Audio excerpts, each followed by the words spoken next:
with your eyes closed. It's listening to us. Here we are now. With us. Hello, VC. Great to finally get back with you. Hope everybody had a great Christmas. Last week, Richie put out his best of 1969. We had four matches. So I thought I'd get to work on my 10 best of 1970. Now it's December 27th, 2021, and Richie has not put out his best of 1970 yet, so I have no idea what his picks will be. But tonight I'm going to show, in addition to my top 10, I'm going to show a couple honorable mentions, and I'm going to attempt to predict what Richie's picks will be. Some of them, anyway. But first off, we've got the honorable mentions, and Van Morrison put out two great albums in 1970. One of them was his band and street choir.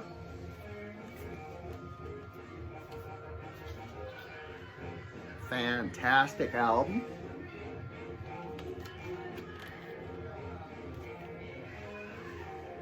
Didn't quite make the list because Van put out another album in 1970 that I think was a little bit better. Another one didn't make my list. Some of you are probably glad about it, but ELP's first album, I thought this was a great debut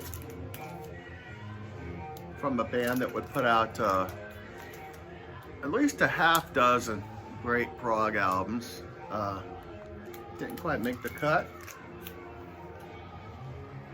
Another one that didn't make a cut, the cut that was prog, is Pink Floyd, Out of Heart Mother. I love this album. I love all these albums. These three albums definitely made my top 20, definitely of 1970, but I just don't think they were good enough this year to make the cut.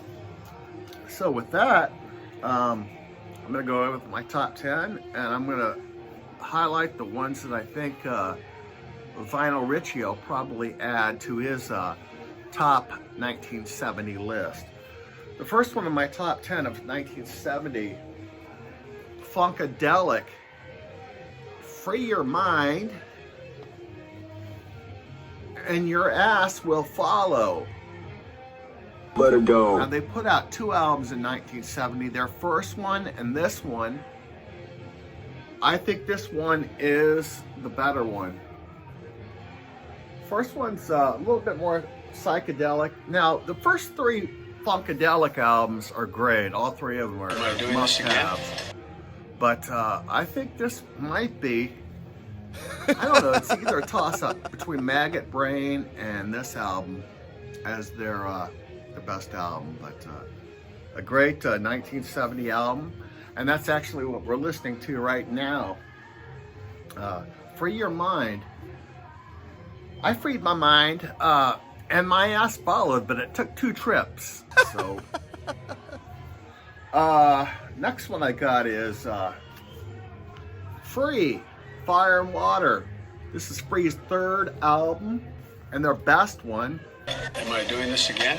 Not a bad track on it. We've got 2 members that would eventually end up in Bad Company. Great debut album, or no, not a debut album, their third album on A&M. Next, I've got John Barleycorn, Must Die. Am I doing this again? This is a wonderful album. This is when Traffic was a three-piece band. There's not a lot of electric guitar on here, but it's just a great jamming album. And I predict that Vinyl Richie will probably have this on his top 10 of 1970. Totally illogical. Next, the Van Morrison album that made the cut was Moondance. I think that Moondance was just a little bit better than his band and street choir. They're both 5-star albums, and they're both in my top 20 of that year. But this is a great album. He was really on a roll. Pickup artist. Next I've got Santana Abraxas. I don't know what happened. Some buddy from Time magazine stamped these hype stickers right on the album. It's really disgusting. But the good news about this album is it comes with the original poster. Now, Abraxas, you all know the album. It's a fantastic album. Check that out. Look at that cast of characters. Got him! So yeah. Got him! Just a great, that was their second album. And it, probably their best album, I think, maybe. But their first, in fact, all Santana albums in the 70s were great, I think. The next one's a little bit off the wall. We got Mountain. This is their debut album.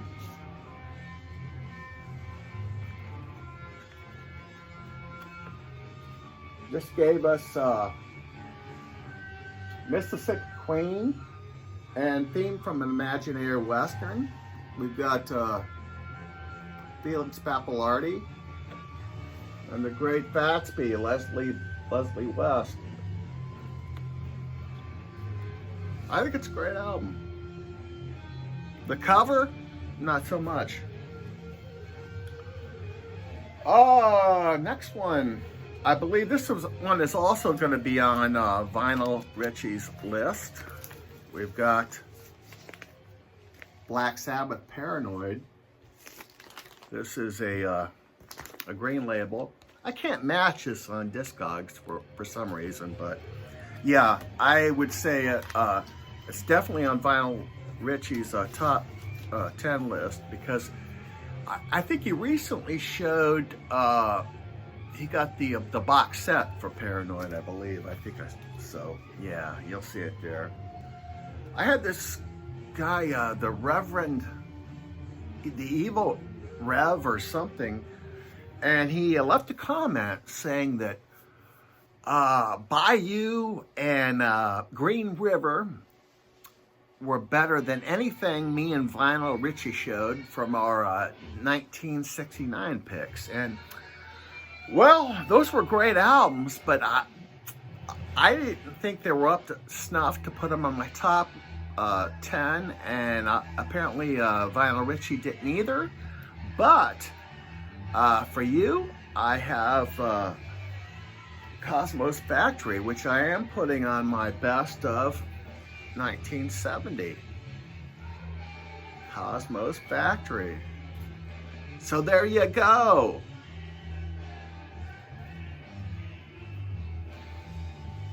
This is on the Fantasy label. Yeah, I think they really got in their groove on this album.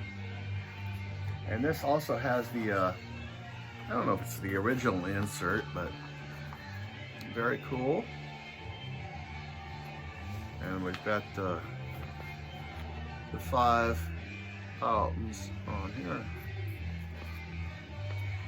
Okay, now this next record I guarantee is going to be on Vinyl Richie's Best of 1970. If it isn't, it's not Vinyl Richie, it's an imposter. But yeah, Deja Vu. It's got to be on everybody's list, so it's like, you know, what are you gonna say? There's a record store in Midtown that was putting copies of this in their dollar bin. I was, but he doesn't do that anymore. But yeah, great album. You know the album. I don't even really say anything.